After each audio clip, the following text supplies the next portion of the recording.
പുലിഭീതിയൊഴിയാതെ കോഴിക്കോട് കൈതപ്പൊയിൽ മൈലളാംപാറ നിവാസികൾ വനംവകുപ്പ് കൂട് സ്ഥാപിച്ചു. 3 ദിവസവും പിന്നിട്ടു. പക്ഷേ പുലി ഇതുവരെ കൂട്ടിൽ കുടുങ്ങിയിട്ടില്ല. കഴിഞ്ഞ ദിവസവും പ്രദേശത്ത് പുലിയുടെ കാൽപ്പാടുകൾ കണ്ടെത്തിയിരുന്നു. അതുകൊണ്ട് നാട്ടുകാരൊക്കെ വലിയ ആശങ്കയിലാണ്.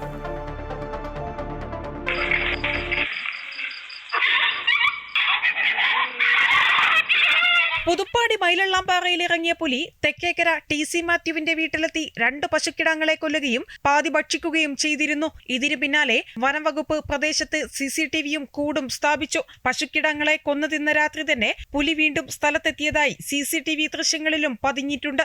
വനംവകുപ്പ് സ്ഥാപിച്ച കൂട്ടിൽ പുലിയെ ആകർഷിക്കുന്നതിനായി വെള്ളിയാഴ്ച വൈകിട്ട് നായയെയും കെട്ടിയിട്ടിട്ടുണ്ട്. കഴിഞ്ഞ ദിവസവും പുലി പ്രദേശത്തെത്തിയതിന്റെ കാൽപ്പാടുകളും കണ്ടെത്തി. തുടർച്ചയായുള്ള ദിവസങ്ങളിൽ പുലിയെത്തിയതോടെ ഭീതിയിലാണ് പ്രദേശവാസികൾ. അമൃത ന്യൂസ്, കോഴിക്കോട്.